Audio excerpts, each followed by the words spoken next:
Este programa é livre para todos os públicos.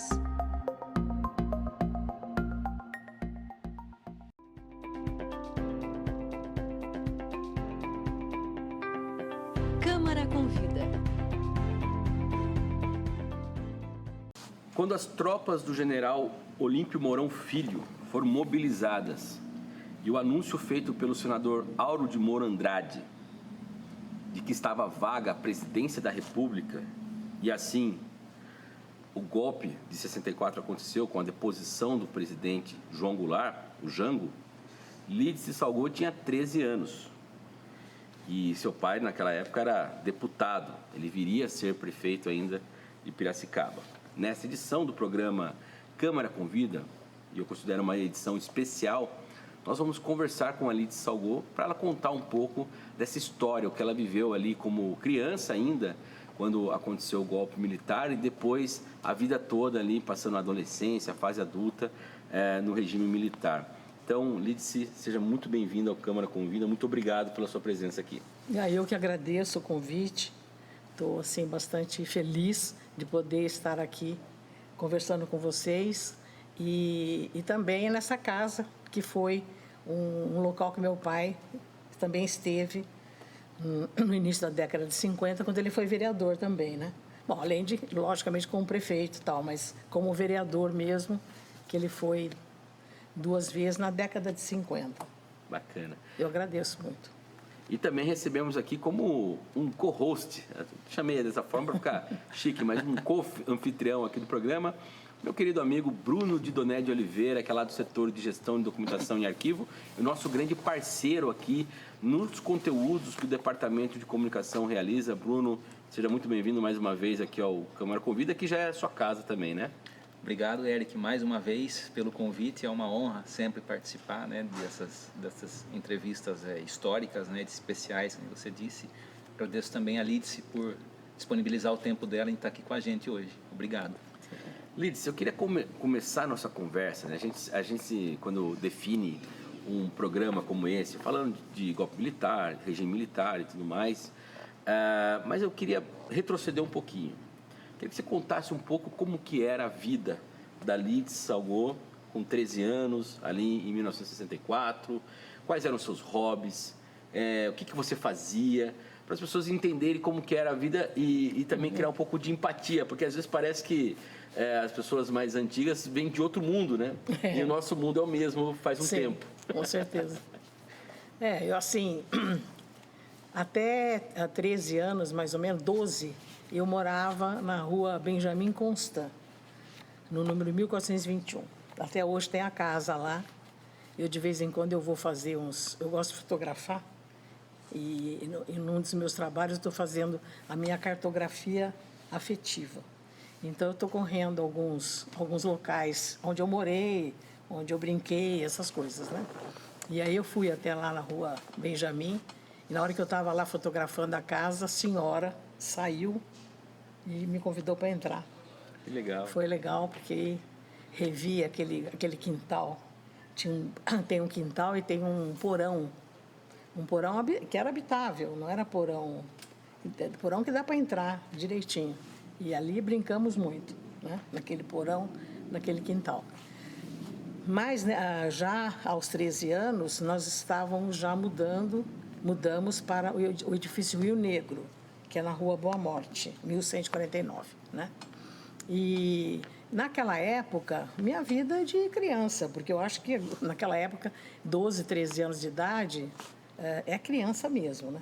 Eu, pelo menos assim, considero, porque hoje, comparativamente, as meninas de 12, 13 anos já estão muito mocinhas, né?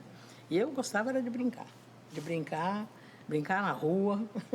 Então, na Rua Benjamin, eu curti, vamos dizer, muito essa brincadeira de rua, né? E já depois no edifício Santo Antônio, já nem tanto, porque ali na Rua Boa Morte, mais movimentado, né? Mas eu estudava eu estudava no Colégio Assunção, que hoje é o Colégio Dom Bosco Assunção, né? O Dom Bosco incorporou, né? E aí fazia lá o ginásio. O primário eu fiz no Rio Branco, no Barão de Rio Branco. E aí era pertinho ali da Rua Benjamin, porque é na Ipiranga, né? O grupo escolar. E fazia tudo a pé, ia na escola a pé. Então, assim, foi uma vida, assim, de criança, mesmo, né, falando, mas seu pai era político, prefeito, deputado. Em casa não tinha essas diferenças, realmente, sabe? Não tinha mesmo. E meu pai tinha a vida política dele e a gente continuava como toda criança, como toda família, né? Nunca tivemos, assim, essa coisa de ir... eu vou na Câmara com meu pai, ou eu vou na prefeitura com meu pai. Meu pai sempre achava que isso não era importante e a gente também nunca foi, assim, criado para essas coisas, né? Então, era isso. Legal. Eu me lembro na Rua Benjamin, agora falando da Rua Benjamin, apesar de eu já não ser na época que aconteceu o golpe, é engraçado porque, assim, era uma casa, né? A casa ali da Rua Benjamin, e não sei se meu pai, a minha mãe começou a falar que acontecia, e meu pai falou, então você fica encarregada disso. Era muito engraçado, batia uma campainha lá, batia um palma, era assim, sitiantes, pessoas da zona rural que falavam, olha, prenderam a minha vaca, prenderam meu burro, prenderam né, como os bichos ficavam, de repente, pastando pelas ruas ou pelas estradinhas ali e tal, a prefeitura pegava. E aí tinha que ter uma assinatura para liberar. E a mãe falou, a minha função era soltar animais. A minha mãe assinava lá o papel e... Então, eu lembro dessas coisas, assim. Lembro também de volta e meia, tinha a banda que ia tocar em frente de casa, lá. E aí a gente tinha que levantar, sair na janela. A banda ia tocar, assim, como uma homenagem para o prefeito? Uma homenagem, ou porque, de repente, era 7 de setembro, ou dia da cidade, alguma coisa, né? Ou muitas vezes vinha de surpresa mesmo. E aí vocês saíam lá para prestigiar. Aí o papai falava, vamos levantar, abrir a janela, e a gente ficava vendo lá a banda tocar, né? E como que era a relação sua com seu pai ali? Como que era a Lídice filha? Eu acho que assim, não tinha muita diferença em função de cargos. Era filha mesmo e pronto, né? Meu pai sempre foi uma pessoa, apesar de ser espanhol, né? Sempre foi uma pessoa muito tranquila. Apesar de ser espanhol. Gostei do apesar de ser espanhol. Porque todo mundo fala, nossa, seu pai acho que era bravo, né? Não tinha essas bravuras, não. E quando ele, de repente, falava uns não meio nervoso, eu perguntava por que não. Eu lembro que quando eu falei para ele, pai, eu vou para São Paulo estudar. Meu irmão já estava em São Paulo, né? Foi na década de 70 que eu fui, né? Então, eu já era mais mocinha. Estou misturando um pouquinho a adolescência com a criança, quando é que eu lembrei. Você perguntou como era meu pai, né? E aí, eu falei, pai, eu vou para São Paulo. Vou estudar lá em São Paulo. Ele falou, não. Eu falei, vamos sentar. Por que não? Aí ele olhou para mim e falou assim, por que não, né? Não tem motivo. Então vai estudar em São Paulo. E eu fui estudar em São Paulo, então, né? Fui fazer faculdade. E assim, não tem muito... Era uma relação mesmo de companheirismo. Apesar de que, assim, um pai mais ausente, por causa da política, né? Sim. Especialmente quando ele foi para deputado. Porque eles decidiram que era melhor continuar em Piracicaba e meu pai viajar para São Paulo. Para São Paulo, sim. Então, ele não ia todo dia, ele ficava de segunda a sexta em São Paulo. E só vinha de final de semana. Então, nesse período, eu tive pai mais de final de semana, né?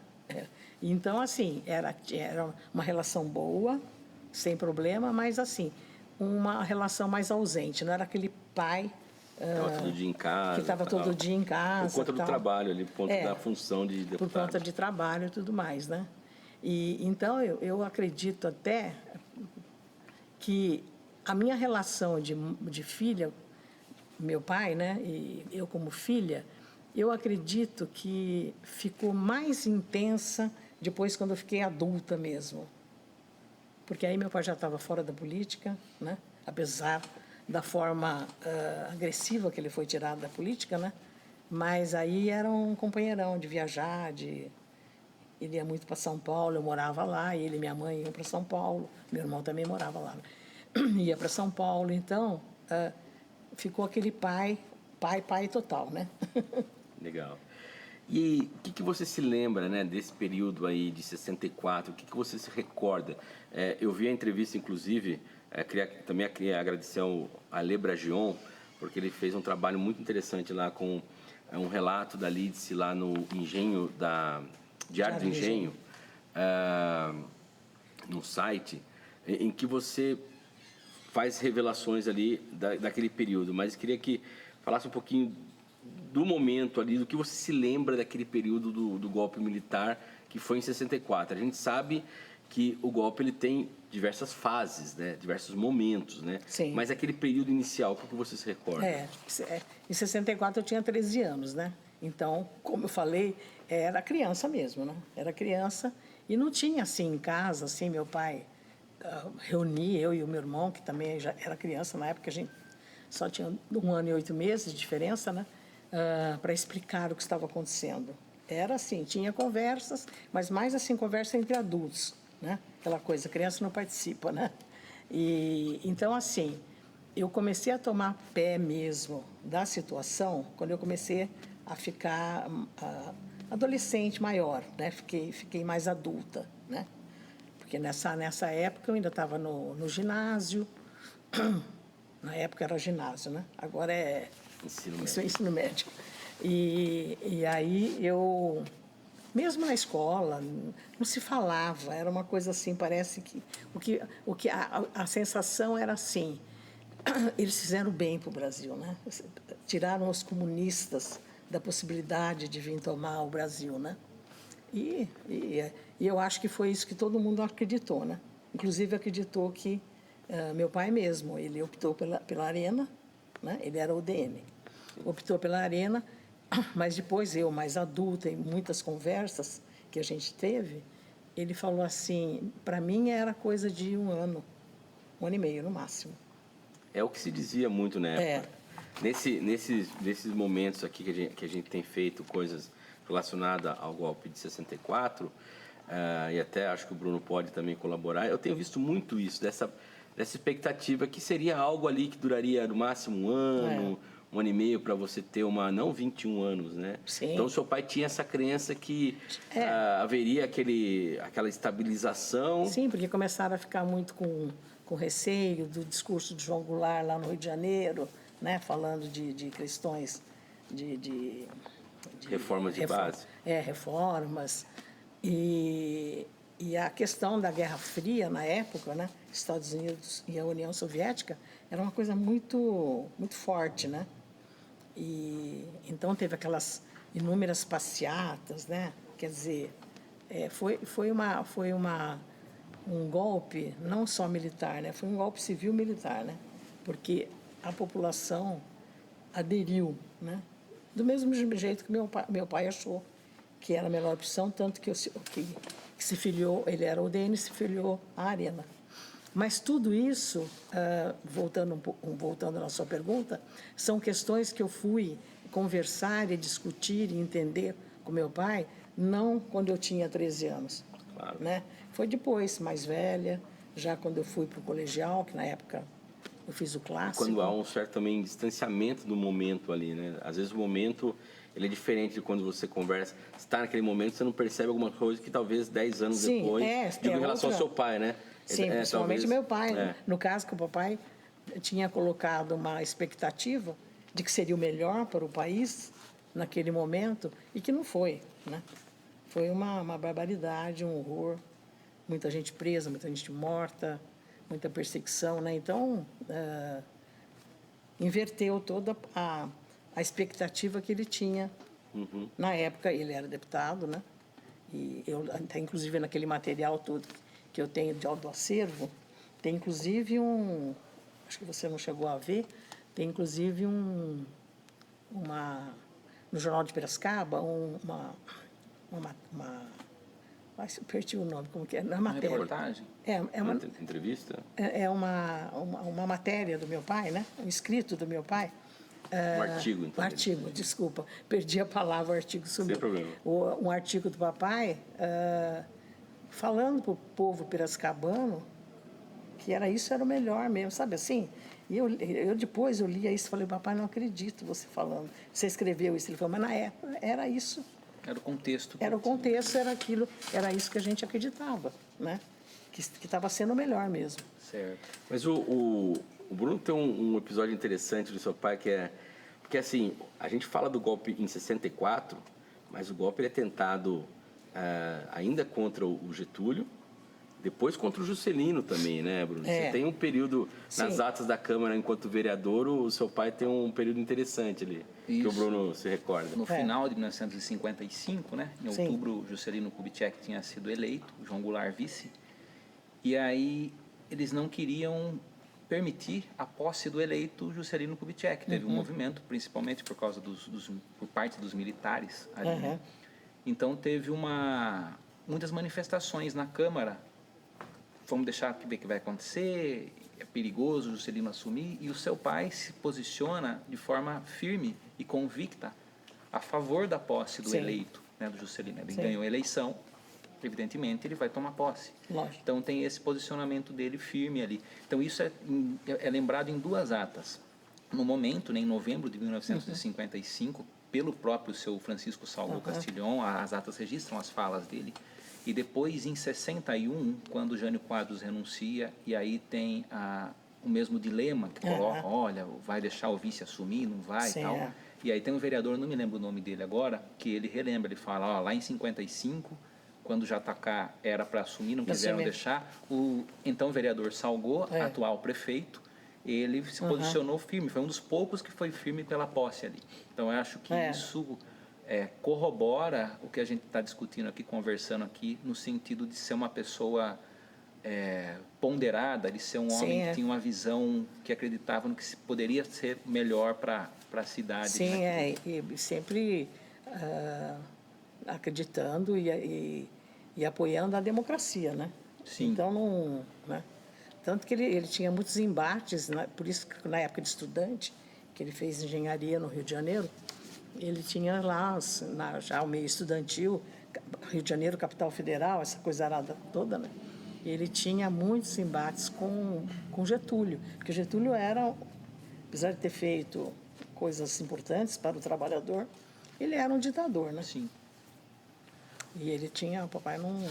Posso fazer só mais uma pergunta para a senhora? Vê nos arquivos do acervo seu lá no ateliê, eu me deparei com 2 documentos e eu acho que eles denotam 2 diferenças entre a posse no primeiro mandato como prefeito do seu pai e a posse do segundo mandato.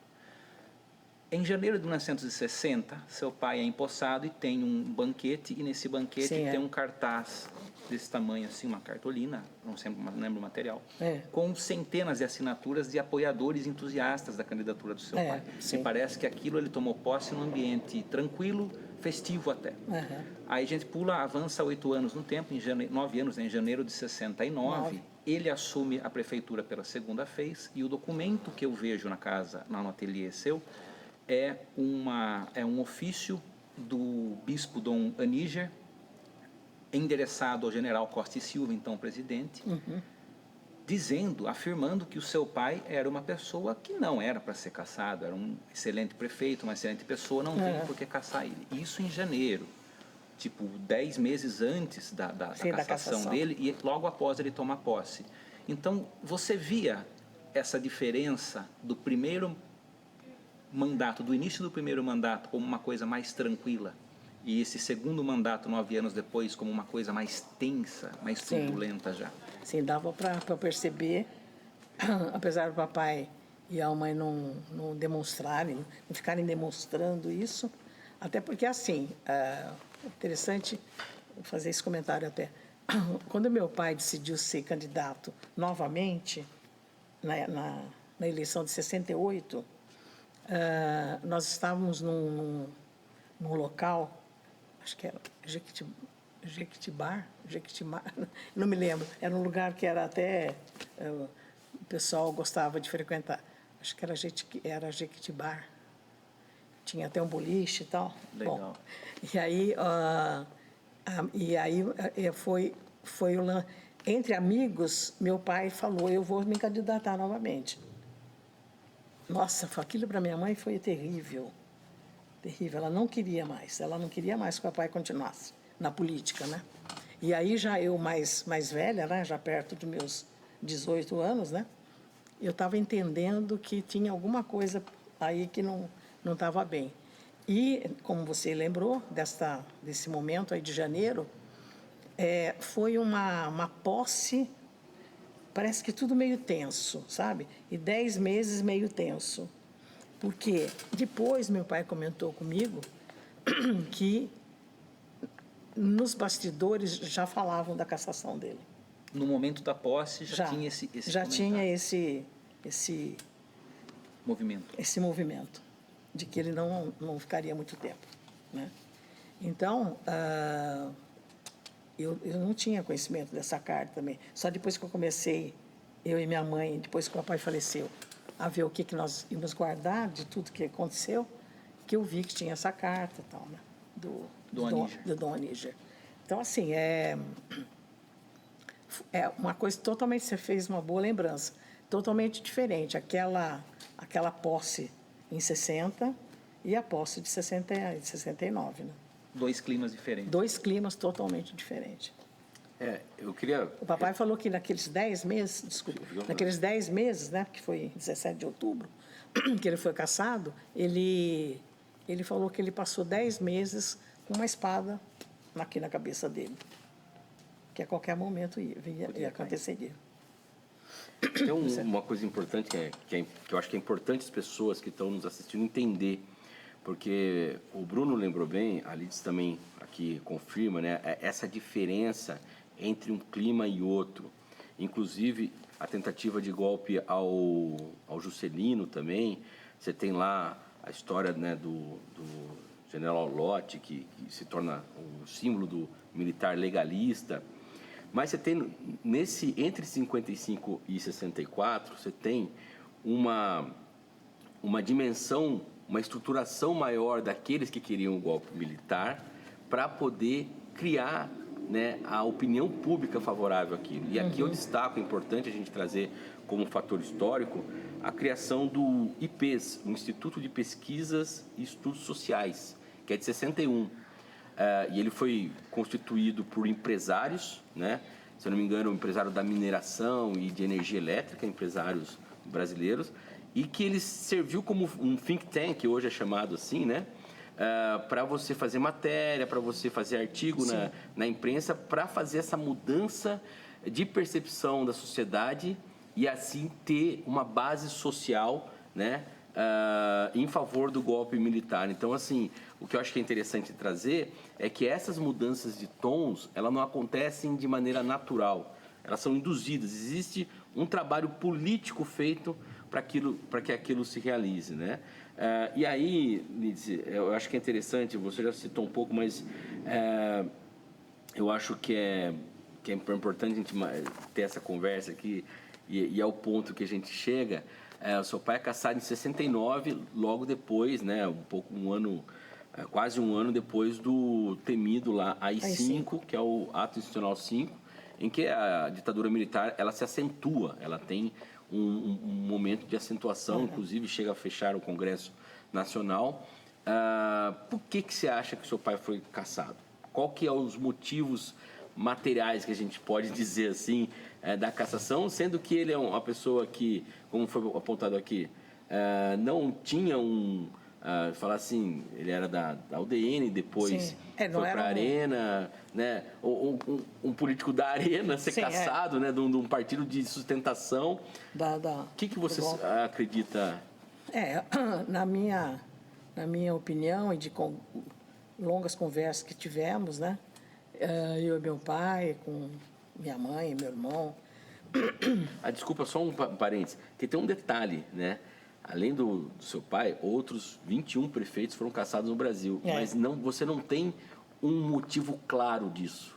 Você não Sim, tem... de nenhum deles, né? De nenhum deles. Você não tem cometeu tal crime, não, você não tem um processo que leva a essa cassação. Desculpa, só esse parênteses Sim, que eu não, queria lógico. colocar. Eu acho assim que, na minha opinião, assim, se aproveitou dessa questão toda do AI-5, das cassações, das prisões, tudo mais, e acho que pegaram e falaram, bom, vamos fazer uma limpeza aí em pessoas que estão incomodando. Meu pai é uma pessoa, como você mesmo falou, ele era uma pessoa do democrático, né? E pensava muito nas questões sociais. Então, ele sempre foi um prefeito, as 2 vezes que ele foi eleito, muito com o voto da zona rural. Aqui, centro mesmo, não existia muita simpatia pelo meu pai, né? Então, assim, ele foi uma pessoa que sempre teve um diálogo muito grande entre empresário e os sindicatos, né? Os metalúrgicos, os ferroviários. Teve um pouco antes de tudo acontecer, meu pai estava junto aos ferroviários defendendo algumas questões deles. Aí chegou a polícia, tem fotografia lá dele. Aí ele deita no trilho, porque meu pai era um espanhol, né? Então eu falava assim, era meio dramático algumas situações, né? Então, deitou no trilho lá, tal. Tem foto dele deitado no trilho. Eu olho agora e falo, ai, pai, que você é louco mesmo, né? Naquela época, era complicado fazer essas coisas, né? Então, eu acho assim, tentaram procurar corrupção, problemas de falcatrua de financeira, não encontraram. Tinha essas questões que poderiam, naquela época, acharem que meu pai tinha uma tendência comunista, apesar de ter sido ODN, de ter optado até pela Arena, né? Que, inclusive, eu perguntei para ele por que Arena. Ele falou, Lídice, era Arena e MDB, eram as 2 opções que tinham, e as 2 opções eram pau-mandado. Não tinha assim, uma... Não tinha uma liberdade partidária, né? Não tinha. E ele falou, então eu optei pela Arena por causa das conjunturas da política, inclusive de Piracicaba. Porque o MDB em Piracicaba era contra meu pai, né? Era contra, era adversário político, né? Então, assim, se você me perguntar quais os motivos, eles procuraram alguma coisa financeira, não encontraram. Tinha essas questões um pouquinho mais socialistas do meu pai, né?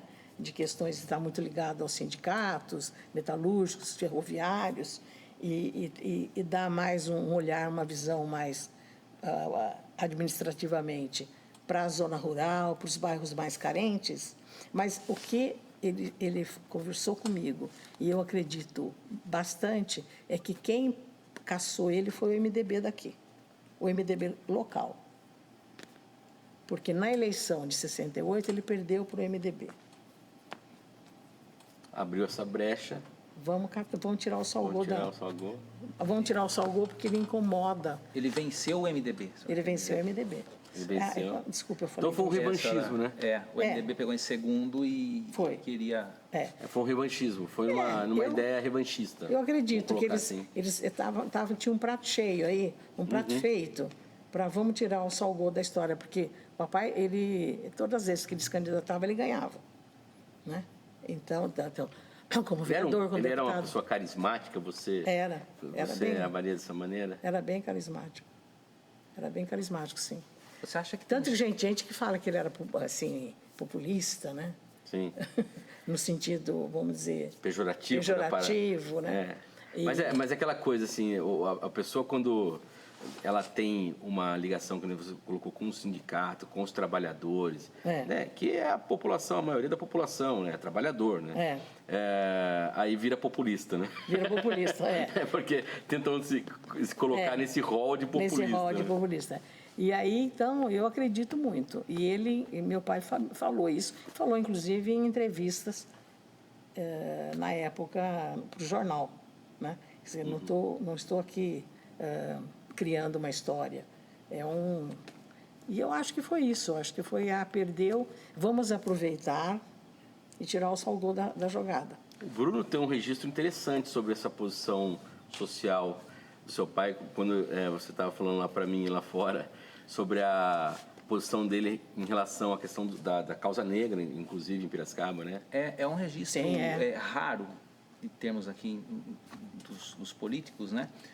Em 1º de janeiro de 1960, ele assume o primeiro mandato como prefeito. E aí eu estava dando uma olhada não é o discurso de posse dele, mas é a transcrição da ata, cita algumas palavras que o seu pai disse na posse. E ele fala que ele quer defender os interesses de todos os piracicabanos, sem distinção de classe, e aí ele pontua bem cor. Uhum. A questão de você querer abordar essa questão racial lá no começo dos anos 1960 era muito raro. Então isso eu falei, nossa, mas isso casa com o que a gente vê depois em fotos, né, dele defendendo as classes menos abastadas, e então junta tudo. Eu acho que é o que o Eric falou. Ele sempre teve essa visão de estar ao lado dos mais necessitados. Dos mais necessitados. E aí eu acho que, vamos dizer, eram assuntos e opiniões que ele tinha que, vamos dizer, engrossaram, vamos dizer, o caldo golpista. Para poder falar, vamos tirar então, né? E aí... Você acha que tem, assim, essa questão da cassação dele, que nem você falou, procuraram alguma rastro de corrupção, não acharam nada. Como que a gente pode fazer, então, pensaram, para tirar esse prefeito que se posiciona junto aos sindicatos, que se posiciona junto à população mais carente, que se posiciona junto à população rural mais carente? Como que a gente pode fazer? Ele é um prefeito que está do lado dele, isso é um perigo. Então, vamos, de forma implícita, não explícita, usar esse argumento, que ele é perigoso, né? Por ser um líder de uma cidade, está do lado dessas pessoas. Então, vamos usar isso e caçar ele através disso. E isso, logicamente, ele devia ter tido, como você disse, essa participação do MDB local, já articulando e criando essa imagem, pintando essa imagem do seu pai junto às esferas superiores. Pode ter tido essa... Com certeza. Eu acredito nisso, sim. Tanto que no dia 17 de outubro de 69, quando ele foi cassado, tinha lá o grupinho que estava feliz. Nós morávamos no edifício Santo Antônio, na Boa Morte, no 4º andar. Na noite, alguns amigos chegaram, porque a notícia foi dada pela Voz do Brasil. Não sei se era a Hora do Brasil que chamava ou a Voz do Brasil é agora, já nem sei. Eu acho que tinha a Rádio Voz Agrícola, não era, não? Não, era aquele programa 7 da noite. Que é a Voz do Brasil. A Voz do Brasil, Voz do Brasil. Voz do Brasil, E a notícia foi dada pela Voz do Brasil. Caramba. E aí depois começaram a chegar alguns amigos, né? E de repente começaram a soltar rojão lá embaixo. Caramba. Rojão, pá. Estourava bem no 4º andar, assim que é onde a gente morava. Então, aqueles que... Os adversários que fizeram de tudo para caçá-lo, ficaram felizes, né? Aquilo foi tão... Para nós, assim, para mim... Meu irmão já morava em São Paulo, não estava presente quando aconteceu, mas meus avós estavam, os pais da minha mãe, né? Moravam lá com a gente, e a gente, assim, como que coisa indigesta, né? Alguém soltar rojão porque o prefeito foi cassado, né? É uma coisa assim que... É triste, né, a gente lembrar. É nojento, né? E ainda mais a maneira como tudo aconteceu. E como que seguiu a vida do seu pai depois da cassação? Como que ele se tornou? Continuou a mesma pessoa? Ele se impactou com aquilo? Muito. Ficou bem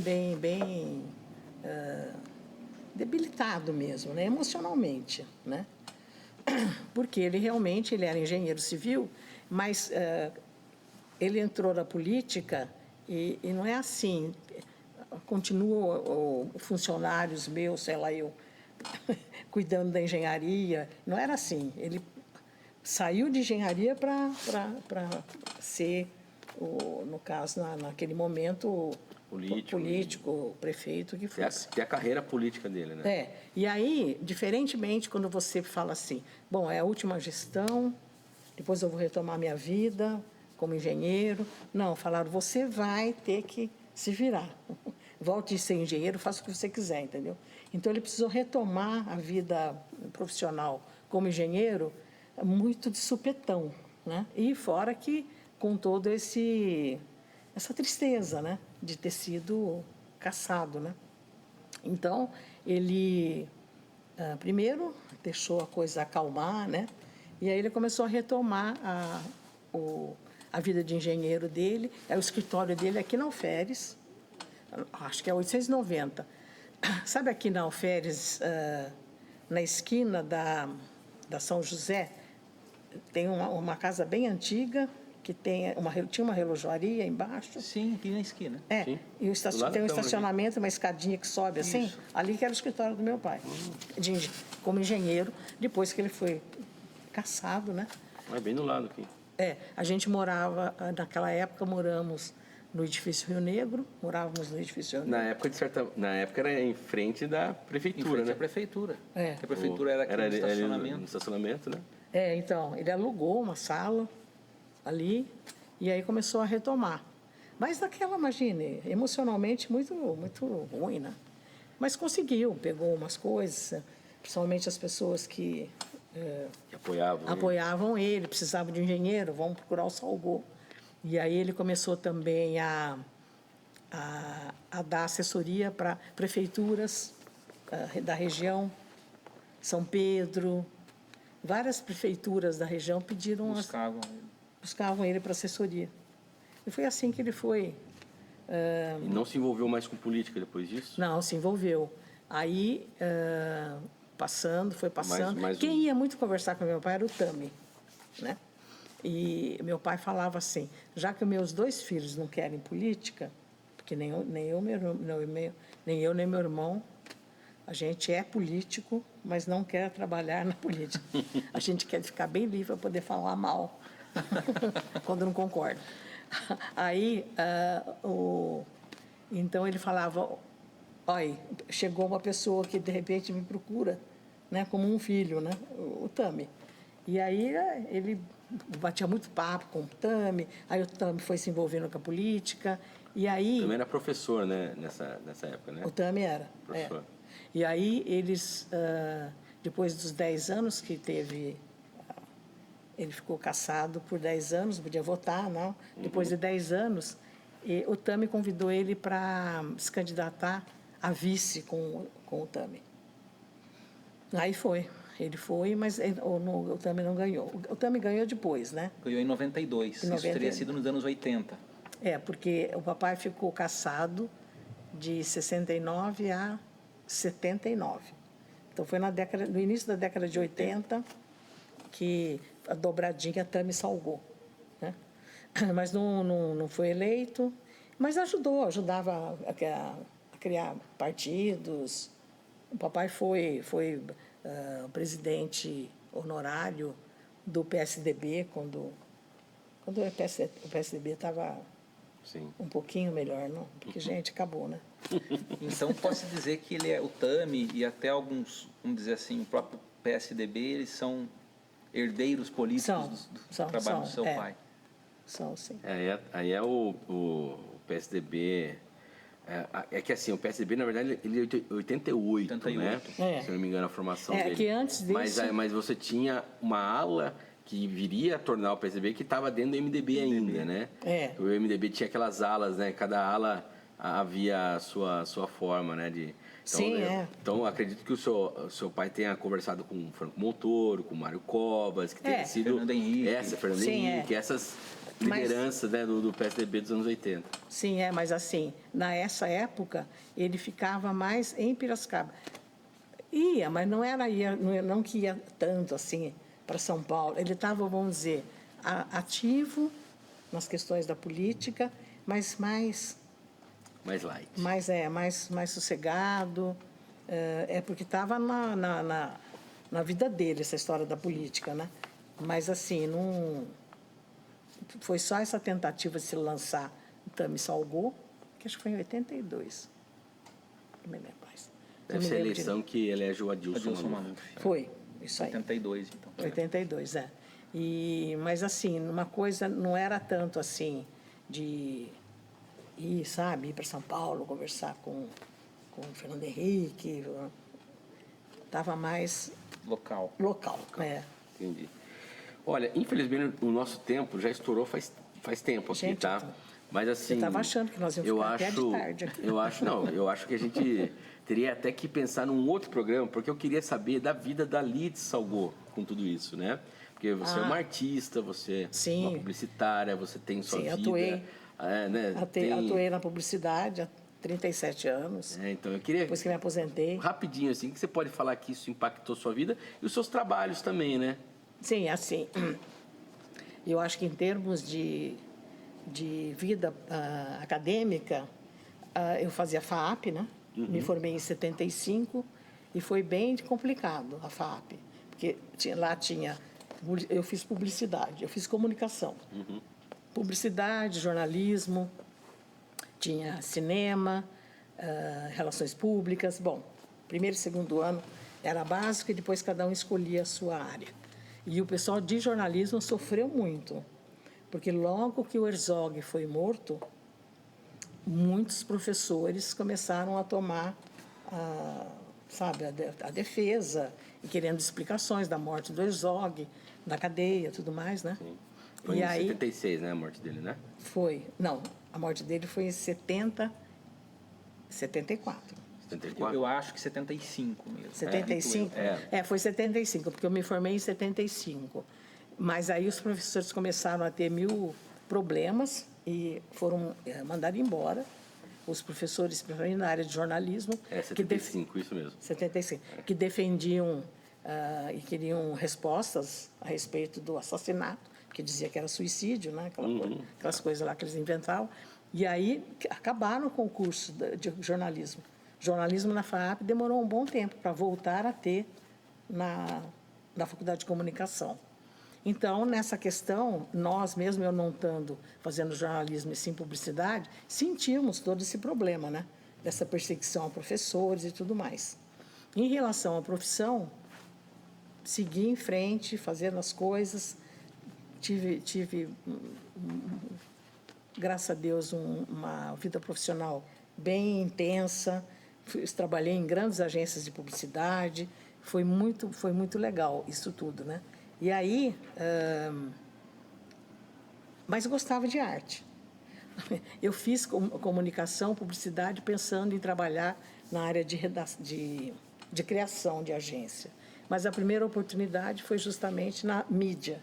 Mídia, aquele departamento que cuidava do dinheiro do cliente e eu ia fazer os planos para onde ia esse dinheiro, para televisão, se era para rádio, para revista, evidente, naquela época, essas mídias, né? Agora é tudo online, né? Bom, aí eu entrei na mídia e falei, depois eu tento mudar para a criação. Mas não mudei, porque eu gostei. Acho que eu sou meio esquisita, né? Porque eu gosto de arte, de repente fico fazendo planilha, calculando as coisas, mexendo em Excel, sabe? O pessoal falava, Liz, você é meio louca, né? Porque aí de noite eu frequentava uns ateliês de arte. Então eu falava, de dia eu sou mídia, de noite eu sou artista. Mas o que eu fui mesmo me dedicar à arte com afinco mesmo, foi depois que eu voltei para Piracicaba, em 2007, aposentada já, que comecei a me encontrar, me reunir e conversar com artistas daqui de Pira. Eu falei, agora eu vou ser artista. Não vou mais ser mídia. Bacana. Bruno, você topa um outro programa com a Alice para falar só da parte artística dela? Com certeza. Olha, Aliás, olha. Eu tenho que perguntar para ela, eu estou combinando com ele sem perguntar para você. Não, topo. Tive a honra Aí de seria visitar só a parte de arte? Só a parte de arte, só para falar de artes. Bacana. Visitamos o ateliê dela, é sensacional. Tem uma sensibilidade, além de muita história, muita sensibilidade, dona Lídice também. Então, tem um detalhe, viu, da minha vida artística, que eu acho que tem o Salgô aqui, meu pai, que falava assim, nossa, meus filhos não quiseram nenhum deles seguir a carreira, né? Mas seguir a política. Porque normalmente, né, tem os políticos, é pai, é o filho, é o neto, todo mundo. Vira uma dinastia, né? Vira uma dinastia. E aí, mas eu tenho um trabalho artístico bem político. Eu faço uns trabalhos que eu cutuco a ferida de vez em quando. Isso é bom. Lídice, eu queria agradecer mais uma Eu vez que agradeço. a sua atenção, o seu papo, todas as informações que você trouxe aqui para a gente. Para mim é um prazer recebê-la aqui. A gente fala que é a história, a gente vê a história acontecendo a partir dessas conversas. Então, eu só quero realmente agradecer e deixar aqui as portas abertas Legal. para E sempre quando que... vocês quiserem, eu aceito continuar a conversa e falar um pouquinho sobre a minha arte. Eu vou ficar bastante feliz. Nós vamos marcar, sim. Tá. Eu agradeço muito a possibilidade de estar aqui falando sobre a minha família, meus queridos, e estou à disposição. Valeu. Bruno, você já é da casa, parceiro.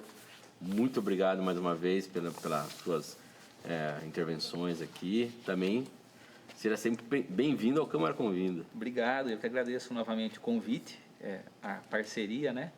A comunicação com a documentação. Agradeço em nome da documentação, da Giovana, da Daiane, que estão lá, que fazem um trabalho sensacional. A Giovana tem conduzido aquilo lá de forma exemplar. Por isso que essa condução que ela nos dá, essa liberdade que ela nos dá, faz com que a gente tenha essas oportunidades de estar conversando com essas pessoas aqui hoje. Então, obrigado Legal. mais uma vez e que possamos repetir a dose em breve. Tá Obrigado. bom. Obrigado. E obrigado a você que acompanha a TV Câmara pelos canais 11.3 em sinal aberto digital, canal 4 da NET Claro, canal 9 da Viu Fibra e também com as retransmissões nas redes sociais, no Facebook, o Câmara Municipal de Piracicaba, e também no YouTube, o TV Câmara Piracicaba. Lembrando que esse programa ele fica disponível na íntegra lá no YouTube da Câmara, que é o TV Câmara Piracicaba. Então, aproveite, siga, bota o sininho lá. Estamos virando aqui também um pouco youtuber, por que não, né? Então é isso aí. Obrigado pela sua atenção.